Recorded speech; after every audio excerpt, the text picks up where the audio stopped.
not the function of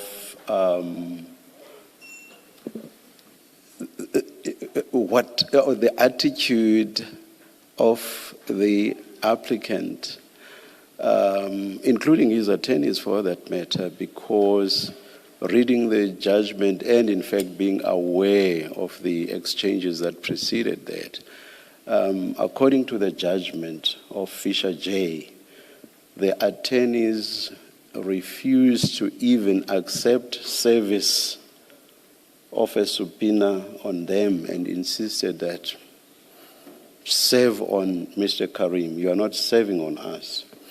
And also the judgment, I will not say anything that's being said by the commission. I will emphasize what the judgment says. The judgment, in so many words, of course I'm paraphrasing, says that the applicant and indeed his attorneys were obstructive, and the idea was simply to avoid coming to testify before this commission. So is it not so that the function, or rather the situation the applicant now finds himself is a function of that obstructive attitude or behavior? Because one should look at what the evidence leaders have done or failed to do in the context of what was thrown at them. Thank you, Chair. May I start at your conclusion? And I'm going to respectfully disagree with you, Chair, on the basis that my learned friend, in talking about the internal processes of the Commission, to narrowing down the bundle and only serving that bundle, which clearly then narrows the scope of inquiry to the extent that that implicates my client, only happened yesterday. And without rehearsing the merits or demerits of the urgent application, you, Chair, will know pertinently that that was one of the issues raised in the urgent, where the reason for the interdict was to say, comply with your own rules, give me the bundle, tell me how I'm implicated so that I can prepare my witness statement and I can come here. Of course, Fisher J is entitled to make the observations that she did of obstructionism, and all I will say, without going back to that, is that the attitude of the attorneys has always been that our client has to come and testify in front of this commission, but he cannot be ambushed, and until such time that the commission complies with its own rules to properly define the scope of inquiry, he would then be prejudiced as a result, and the resistance put up by the applicant's legal team was to ensure that the outcome we're talking about here today, potentially if the postponement is granted, could have been achieved. So with all due respect, Chair, I would say that the true obstructionism, in light of the fact that now we have the bundle, which we were asking for from last year already, not a 4,000-page bundle or a 2,000-page bundle, but this very thin bundle of only 77 documents, demonstrates with all due respect that the Commission's legal team, and of course I don't mean any disrespect to my learned friend, but the Commission's legal team could have defined the scope of inquiry sooner. And actually, if the Commission were willing to play ball with my client and not start from the predetermination that he's only objecting because he doesn't want to testify, then maybe we could have reached this negotiated outcome last year already, and my client could have testified. But quite late in the process, an offer was made, an offer that I think should have taken us to where you say that point should have been reached last year already. And all there was, and again I rely on the conclusions from the judgment. On that as well, there was interrogatory after interrogatory after interrogatory, as long as an arm and a leg. Chair, I can accept the view that you put to me, but you will remember that in the context of that attempt to reach the dates, the 24 February dates, if that's the dates that we are talking about, at that time we still didn't have the bundle. So the objection as to why the offer was rejected at that time and the urgent was persisted with is to say, all you're doing is you are changing the hearing of the evidence date from the 6th to the 24th. But the prejudice, and Chair, considering your previous rule, you don't need me to tell you anything about fair trial rights and adequate opportunity to prepare and how that relates to Audi. That's the prejudice that we would have faced anyway, because my client would have come here without the benefit of the bundle, without the benefit of knowing what case he has to meet, and then, and again I'm choosing my words carefully, face a potential ambush. And so insofar as that offer was rejected, and even if, Chair, you would disagree with why that was rejected, I hope you can understand from our side that the consistency is that it wasn't to achieve an obstructed outcome, but rather to ask the Commission to simply comply. And that's why, Chair, now that the documents have been given, we know the case to meet, that prejudice about knowing the case to meet has gone away, but we have inadequate time to prepare because we were only given the documents less than 24 hours ago.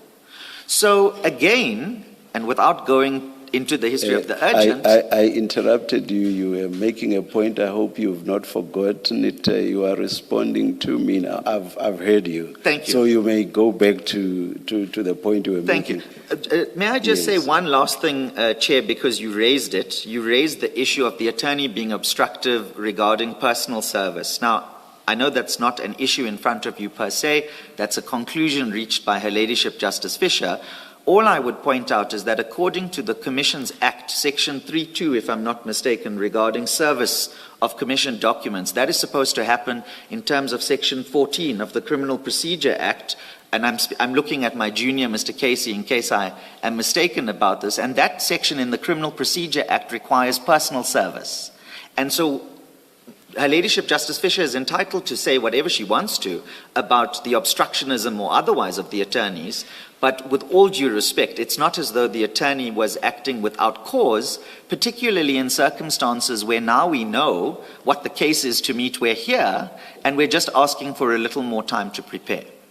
So, Chair, that was my engagement with you and my response to you, but realistically, I've covered all of the comments I wanted to make because you've pertinently put the issues to me. May I just consult my attorney to obtain an... Just before that, apologize. Maybe what I'm going to raise will indeed also require you to confer with your attorney on it. I understand that one of the reasons given for the postponement, and indeed, in fact, for a date as far as the dates that that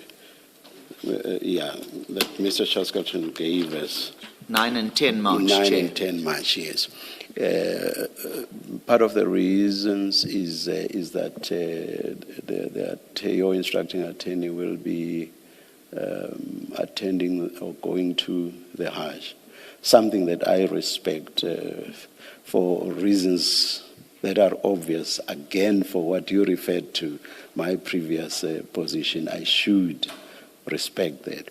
But what I want to find out is whether there isn't another attorney who would be able to attend to this from the attorney's firm. Chair, may I just, if I may respond? Yes. So, the correct position, Yes.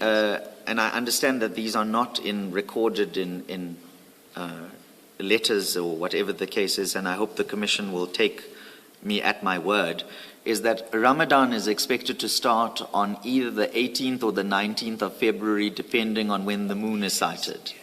We initially offered the Commission 2 and 3 March because that was actually the dates when our legal team was available. As my learned friend has said, the Commission is not available on 2 and 3 March, and the 9 and 10 March are actually the dates when my lead instructing attorney will be traveling for Hajj. Umrah, I apologize. There's a difference between Hajj and Umrah depending on the timing in which you go to Makkah, but be that as it may. He will not be here, but we are nonetheless prepared to come with other attorneys and the council team to ensure that there's no disruption. So even though the senior instructing attorney will not necessarily be here, we will be here, and I just want to emphasize that we will be here. There was something you wanted to take Yes, I just instructions wanted to on? check Yeah. before I lose my day fee.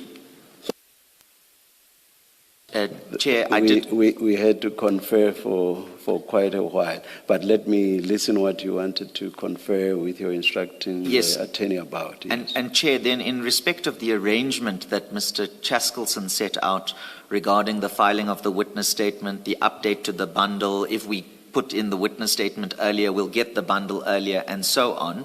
We concur, and assuming that the postponement is granted, we agree with that. We were actually conferring about the date by which the witness statement should be filed, and we were thinking that if you actually offered the 3rd of March for a hearing, then it means you are in a position to file your witness statement before the 3rd of March. What we are worried about is the supplement 48 hours after the witness statement has been filed. That's getting us very close to the date of hearing. We as commissioners also need time to read everything that has been filed. Don't you want to just a few days before, maybe the 27th of February? I see your instructing attorney shaking his head. But Sorry, just make an offer earlier than the 3rd, if possible. Can we do it at 6 a.m. on the 3rd? On which day? 6 a.m. on the 3rd, the earliest you could do.